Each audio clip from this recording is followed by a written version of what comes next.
Consistent hashing होता क्या है? तो before understanding what is consistent hashing, हमें ये समझना पड़ेगा कि सिंपल हैशिंग क्या होता है। And before that we have to understand what is hashing. So let's assume there are multiple users and वो सब user they are hitting over our system, there are multiple request. So अगर multiple request होंगे तो we will distribute those request to our server and हमारा main aim यही होगा कि जो भी हमारे रिक्वेस्ट हैं like R1, R2, R3, R4 ये इवनली डिस्ट्रीब्यूट हो over our server. And for this we use hashing. Hashing और सिंपल वर्ड में एक्सप्लेन करूँ तो they are function which take inputs and give output, and for every input their like for every particular input their output will be same. In case of simple hashing, uh, let's say we hash a request R0 and we'll get one output O0 and we do its modulus with n. तो जो भी हमें यहाँ value मिलेगा वो उससे हम server decide करते हैं। एग्जाम्पल देखते हैं। तो let's say R0 user ID है एंड हमने उस हैशिंग फंक्शन में पास किया। तो हम जब यूज़र आईडी को हैशिंग फंक्शन में पास करेंगे तो we get an output of 5। अब जब हम उसे मॉडुलस करेंगे विथ n जो कि हमारा number total number of servers है तो will get 1 which will decide that this request will go to the server 1। ठीक है, हम हैश फंक्शन यूज़ करते हैं एंड इवनली डिस्ट्रीब्यूट करते हैं हमारे रिक्वेस्ट को to our different servers. Now let's say number of users increase हो जाते हैं। So number of users increase होंगे तो number of request भी increase हो जाएगी। अब अगर number of request increase होगी तो हमें सर्वर भी इंक्रीज करना पड़ेगा क्योंकि हमारे सिस्टम पे इम्पैक्ट पड़ेगा, तो हमें क्विक रिस्पॉन्स के लिए सर्वर भी इंक्रीज करना पड़ेगा। तो उस सिनेरियो में क्या होता है कि अगर हम सर्वर अपना इंक्रीज कर देते हैं लेट्स से फ्रॉम 4 to 5, तो हमारे जितने भी रिक्वेस्ट हैं वो सारे रिक्वेस्ट जिस सर्वर पे पहले जा रहे थे वो चेंज हो जाएगा। अब like server will be changed as you can see in the example. जैसे अगर हमारा सर्वर 4 to 5 हो जाएगा तो हमारा जो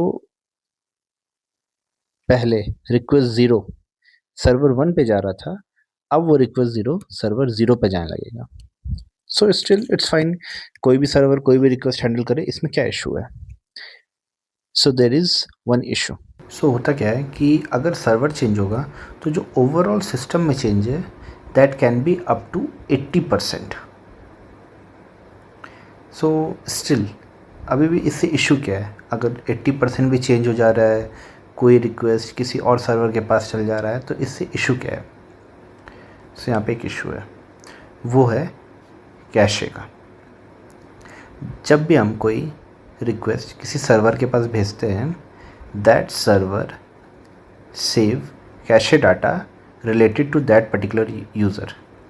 इसलिए हमेशा हमारे हैशिंग फंक्शन से जब कोई यूज़र पास होता है and then we do that modulus and हमें कोई सर्वर असाइन होता है, सो ये हमेशा कांस्टेंट होता है। दैट इज़ एक पर्टिकुलर यूज़र हमेशा एक पर्टिकुलर सर्वर के पास जाता है। सो इससे प्रॉफिट ये होता है कि सर्वर कुछ कैशे डाटा सेव रखता है related to that user. So next time उसे रिस्पॉन्स करने में प्रॉफिट हो, like it can response quickly. अब अगर एक सर्वर भी हम ऐड करते हैं और 80% पूरे सिस्टम में चेंज आ जाएगा तो वो कैशे डाटा पूरा यूजलेस हो जाएगा। सो प्रॉब्लम क्या सिंपल हैशिंग के साथ?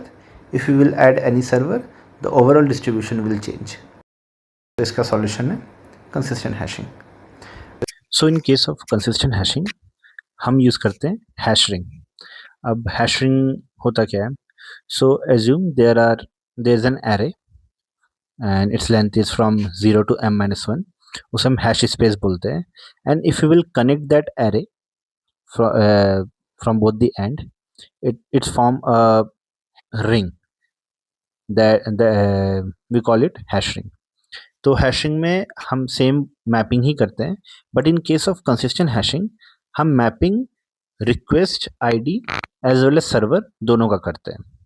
सो like you can see we have request id from r0 to r4, I mean r1 to r4, and we have server from s0 to s3. तो अब हम इससे हैश फंक्शन के through जब पास करेंगे and will do modulus m, तो will get one value and that value will help us to map it over hash ring. So let's say s1 यहाँ पे, s2 यहाँ पे, s3 यहाँ पे and s0 यहाँ पे है,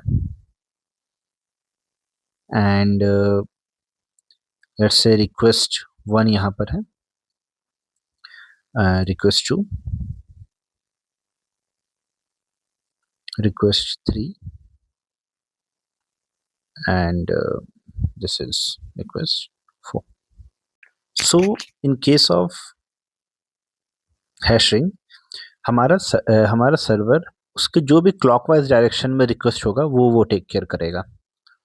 server 1 will take care of request 4, server 2 will take care of request 2 and 3, and server 0 will take care of request 1. And let's say if any of the server goes down, so उस case में जो भी request जो भी server उसके next लाई करेगा वो that server will take care of that particular request. So hash ring के केस में कोई भी सर्वर डाउन होने पे we can easily handle any request and we can distribute it properly. But हमारा कंसिस्टेंट हैशिंग के केस में problem ये नहीं था. हमारे कंसिस्टेंट हैशिंग के केस में प्रॉब्लम ये था कि if you will add any server तो उस केस में ओवरऑल चेंज 80% हो जा रहा था. So in this case overall change limit हो जाएगा within a particular area. अगर हम कोई भी सर्वर इंट्रोड्यूस करेंगे तो बस एक रिक्वेस्ट या 2 रिक्वेस्ट अप या डाउन होगा, लाइक उसके नेबर सर्वर का रिक्वेस्ट. सो जो हमारा ओवरऑल चेंज है वो लिमिट हो जाएगा. But yes, there is one issue. यहाँ पे सर्वर एंड रिक्वेस्ट आईडी दोनों का डिस्ट्रीब्यूशन हो रहा है over hash ring. So there is sometimes possibility कि जो डिस्ट्रीब्यूशन है वो प्रॉपरली ना हो and there is a chances कि बिगर एरिया एक पर्टिकुलर सर्वर को या 2 पर्टिकुलर सर्वर को हैंडल करना पड़े. सो इसका एक सिंपल सा सॉल्यूशन है, दैट इज वर्चुअल नोड. अब वर्चुअल नोड क्या होता है? तो वर्चुअल नोड इज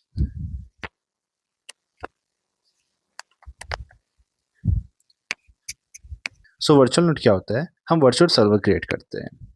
हम सर्वर्स को मल्टीपल हैश फंक्शन के थ्रू पास करते हैं so that same server hashing में मल्टीपल जगह पे अवेलेबल रहता है. Although they will point to the same server. For example S0 multiple जगह पे प्लेस्ड है but every S0 will point to the same server. So इससे क्या प्रॉफिट होता है कि अगर कोई सर्वर डाउन हुआ या कोई सर्वर ऐड ऑन होता है तो या फिर अगर इवनली डिस्ट्रीब्यूशन नहीं है तब एक सर्वर पे पूरा लोड नहीं पड़ता है and this helps to keep whole system consistent, distribution consistent. So this is consistent hashing. Thank you, and I hope you all got it.